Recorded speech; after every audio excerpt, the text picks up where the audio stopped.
muchas balas y con muchos muertos. Luis Carlos Sainz, periodista del Semanario Z, está con nosotros esta mañana para comentar este tema. ¿Cómo estás, Luis Carlos? Buenos días. Marcelo, qué gusto saludarte, saludar al auditorio de Expreso 24/7, pues aquí Igualmente, para Luis comentar este Carlos. tema. Igualmente, qué gusto saludarte y agradecerte que estés aquí con nosotros. A ver, háblanos qué, a bote pronto, ¿cómo la ves con el Plan Michoacán?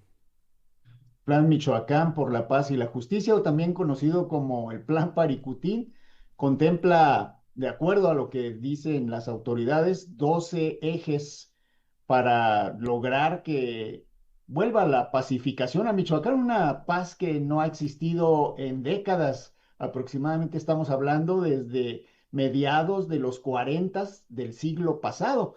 Esto que anuncian contempla al menos 100 acciones, hablan de inversión también de dinero de 57,000 millones de pesos y entre los 12 ejes, obviamente el que más interesa en este momento a los michoacanos, pues es el de la seguridad.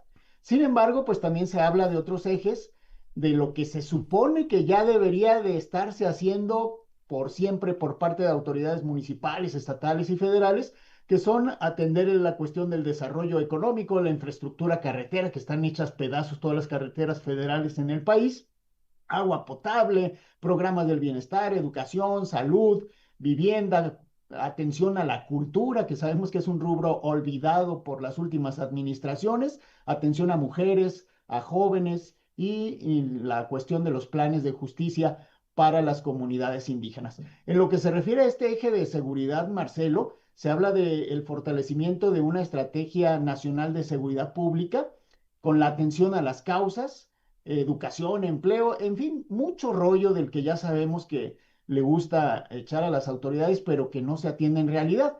Pero a los hechos, la parte operativa, se está hablando de enviar, y de hecho ya llegaron a Michoacán parte de estas tropas del ejército mexicano, la Guardia Nacional y de la Marina. En total estamos hablando de más de 12,000 elementos que con base en los derechos humanos atenderían estas cuestiones de urgencia y violencia que se está viviendo en Michoacán.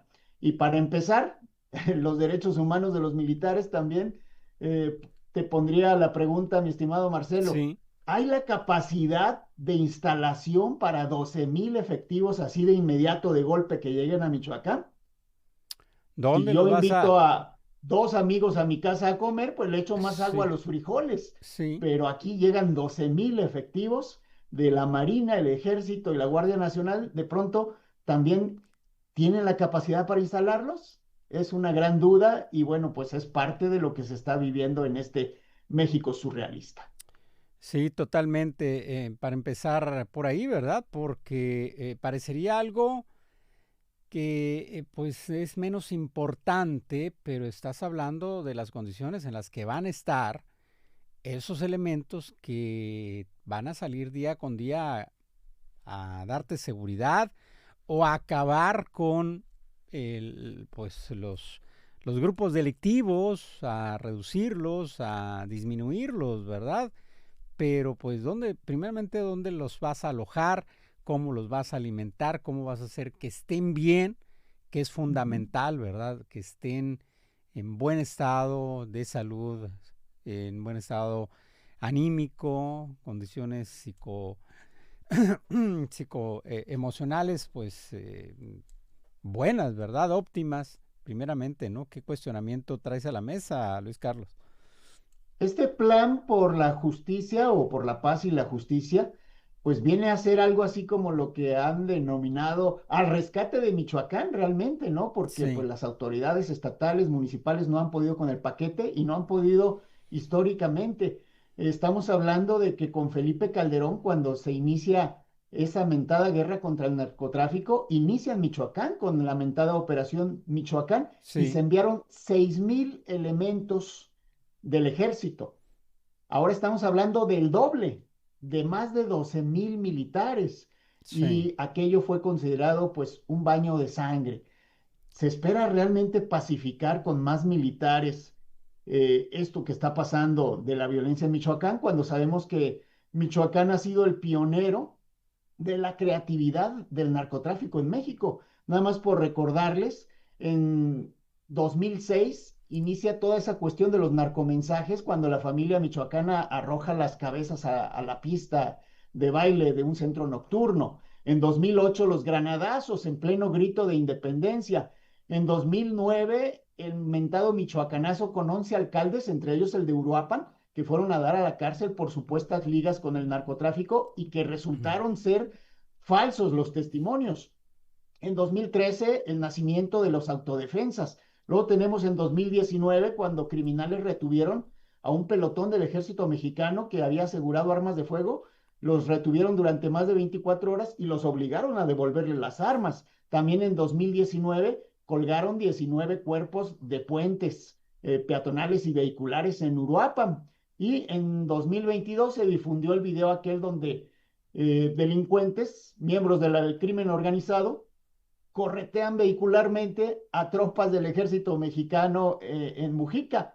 Y además hay que recordar, ahí nacen los drones con explosivos y también las minas antipersonales. Los drones Entonces, y las minas realmente se también, va a ¿verdad? Que pacificar con tal cantidad de sí. militares y los narcotraficantes y los criminales se van a dejar tan fácilmente atrapar.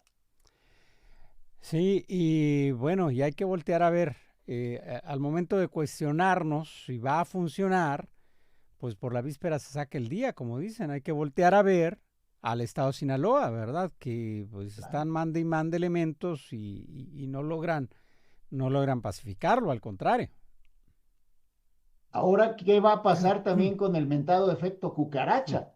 Mandas militares a este lugar, fumigas o tratas de fumigar, ¿qué va a pasar con Guanajuato, con Jalisco, con el Estado de México también, que tienen problemas graves de inseguridad? Porque hay que recordar que de Michoacán hacia esas entidades, pues han surgido el cártel Jalisco Nueva Generación, estamos hablando de Pueblos Unidos, los Viagra, Blancos de Troya, los Caballeros Templarios, la familia michoacana y Cárteles Unidos. Entonces, pues la verdad es que es un paquete muy difícil. Peor es no hacer nada, pero vamos a ver si este antídoto no resulta peor que la enfermedad.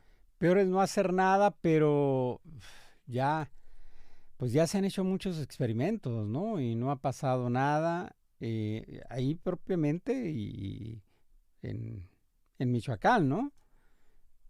En Y es que Michoacán lo que se ya hay dijo la varios semana intentos, pasada sí, fue que se iba a consultar a distintos sectores para armar el plan. Y finalmente el plan se armó tan rápido que no se consultó prácticamente a nadie y además sí. se lanzó desde la Ciudad de México y no en el estado de Michoacán. Sí, es que yo creo que eso no nos queda duda, ¿verdad? De que fue parte del control de daños, ¿verdad? Del manejo de crisis que tuvo pues el Estado mexicano, en específico el gobierno de Claudia Sheinbaum, ante el asesinato de Carlos Manso. Fue parte del control de daños, el plan Michoacán, ir al librito, ¿no? Al famoso librito, al qué hacer, al ABC de cómo reaccionar ante una crisis, y fue lo primero que le salió. Un plan Michoacán para irnos a anunciar pues empleos, obra pública, y generar esta narrativa de que estamos haciendo pues mucho, ¿no? Desde las causas, como tanto se dice, pero caray, son más dudas que las respuestas, es más grande la incertidumbre que se tiene. Pero como tú dices, peor es no hacer nada, quedarse de brazos cruzados y bueno, y resta pues esperar que tenga éxito todo este operativo, pero también nos preguntamos, oye, ¿y las demás entidades qué pasa? Hay que esperar a que maten a una figura importante para que vayan a Tamaulipas, para que vayan a Guerrero, para que vayan a Chiapas, a Sonora, ¿verdad? No nos vamos a quedar excluidos de ninguna manera, a Baja California, a todos estos estados, pues son algunos de Guanajuato, ¿verdad? Son muy, muy pocos estados del país los que se salvan de esta situación tan complicada en materia de seguridad. Luis Carlos, pues como siempre, muchas gracias. Luis Carlos Sainz, periodista del Semanario Z, por permitirnos contar con tu análisis. sobre este tema. Muchas gracias, Marcelo. Y nada más reiterar lo que hemos platicado en este mismo espacio en ocasiones anteriores. Estos soldados no son nuevos y los sacas de una maquinita, son los mismos que están en otros estados y los has tenido que mover, ahora jalando la cobija y has dejado descubierto otros sectores, como decías, ¿qué pasa en otros Sí, estados? Y bueno, pues al rato se van a sacar algunos de estos sí, 12,000 militares para llevarlos a otros estados donde hay emergencia. Así estamos sí. actualmente. ¿Qué partes se descuidan, se desprotegen? Mermas ahí el estado de fuerza con este operativo, efectivamente también otra arista aquí en todo esto, pero repetimos, pues ojalá ahora sí resulte, ¿verdad? En otras ocasiones ya vimos que no, muy mal, esperemos que ahora sí resulte. Gracias, Luis Carlos, hasta luego. Un abrazo para todas y para todos. Igualmente, también para ti. Son las 7:36. Vamos a hacer una breve pausa, ya regresamos.